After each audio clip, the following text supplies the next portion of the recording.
Supreme ಕೋರ್ಟ್ನಿಂದ Congress ಪಕ್ಷಕ್ಕೆ ತಕ್ಷಣಕ್ಕೆ ದೊಡ್ಡ ರಿಲೀಫ್ ಸಿಗ್ತಾ ಇದೆ. ಕಾಂಗ್ರೆಸ್ನಿಂದ ಬಲವಂತವಾಗಿ 3,500 ತೆರಿಗೆ ವಸೂಲಿಯನ್ನ ಮಾಡಲ್ಲ. ಜುಲೈ 24ರ ತನಕ ಬಲವಂತವಾಗಿ ವಸೂಲಿ ಮಾಡೋದಿಲ್ಲ. ಕೋರ್ಟ್ಗೆ ಸ್ಪಷ್ಟಪಡಿಸಿದೆ ಆದಾಯ ತೆರಿಗೆ ಇಲಾಖೆ. ಚುನಾವಣೆಯ ಸಂದರ್ಭದಲ್ಲಿ ಪಕ್ಷಕ್ಕೆ ತೊಂದರೆ ಆಗಬಾರದು. ಕೋರ್ಟ್ಗೆ ಸಾಲಿಸಿಟರ್ ಜನರಲ್ ತುಷಾರ್ ಮೆಹ್ತಾ ಸ್ಪಷ್ಟನೆಯನ್ನ ಕೊಟ್ಟಿದ್ದಾರೆ. ಚುನಾವಣೆ ಸಂದರ್ಭದಲ್ಲಿ ಪಕ್ಷಕ್ಕೆ ತೊಂದರೆ ಕೊಡೋದಕ್ಕೆ ಸರ್ಕಾರ ಯತ್ನ ಮಾಡಬಾರದು. ಈ ನಿಟ್ಟಿನಲ್ಲಿ ಈ ಒಂದು ನಿರ್ಧಾರವನ್ನ ಕೈಗೊಳ್ಳಲಾಗ್ತಾ ಇದೆ. ಕೇಂದ್ರ ಸರ್ಕಾರದ ವಿರುದ್ಧ ಆರೋಪಣೆಯನ್ನ ಮಾಡಿತ್ತು ಕಾಂಗ್ರೆಸ್ ಪಕ್ಷ. ನಿನ್ನೆ ಭಾನುವಾರವಷ್ಟೇ ಕಾಂಗ್ರೆಸ್ 1,745 ಕೋಟಿ ರೂಪಾಯಿ ತೆರಿಗೆ ಪಾವತಿಸುವಂತೆ ಐಟಿಯಿಂದ ನೋಟಿಸ್ ಅನ್ನ ಕೂಡ ಪಡೆದಿತ್ತು. ಇದಕ್ಕೂ ಮೊದಲು 1,823 ಕೋಟಿ ರೂಪಾಯಿ ತೆರಿಗೆ ಪಾವತಿಗೂ ನೋಟಿಸ್ ಅನ್ನ ಕೂಡ ನೀಡಲಾಗಿತ್ತು. ಇದೀಗ ಜುಲೈ 24ರ ತನಕ ಬಲವಂತವಾಗಿ ವಸೂಲಿ ಮಾಡುವ ಹಾಗೆ ಇಲ್ಲ ಅಂತ ಹೇಳಿ ಕೋರ್ಟ್ಗೆ ಸ್ಪಷ್ಟತೆಯನ್ನ ಕೊಟ್ಟಿದ್ದಾರೆ ಆದಾಯ ತೆರಿಗೆ ಇಲಾಖೆಯ ಅಧಿಕಾರಿಗಳು. ಇದೀಗ ಕಾಂಗ್ರೆಸ್ಗೆ ಬಿಗ್ ರಿಲೀಫ್ ಸಿಕ್ಕಂತಾಗಿದೆ.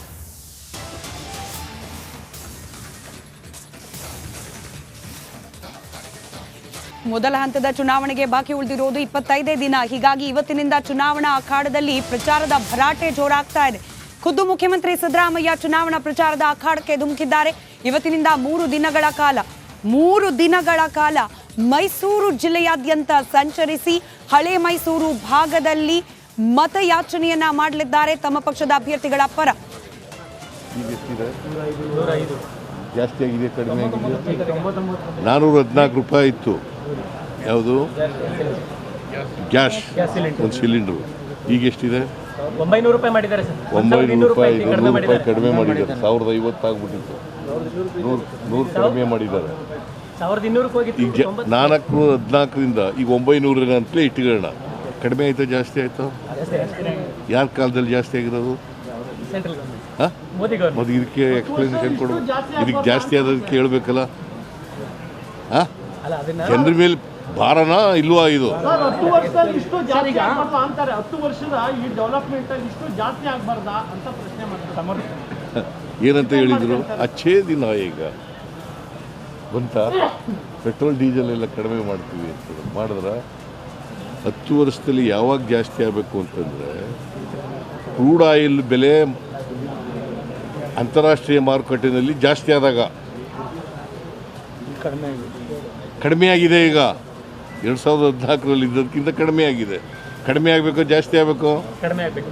ಮತ್ತೆ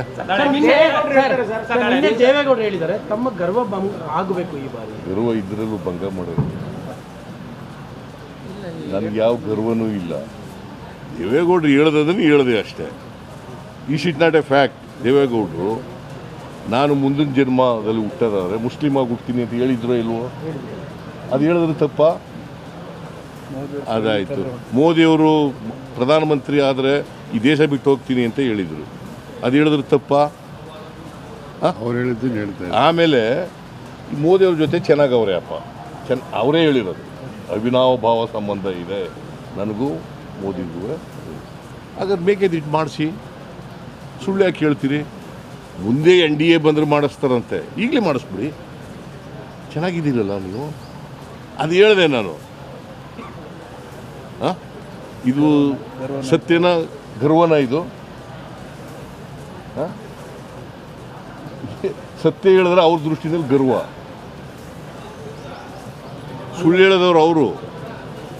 ನಾನು ಸತ್ಯ ಹೇಳಿದ್ದೀನಿ.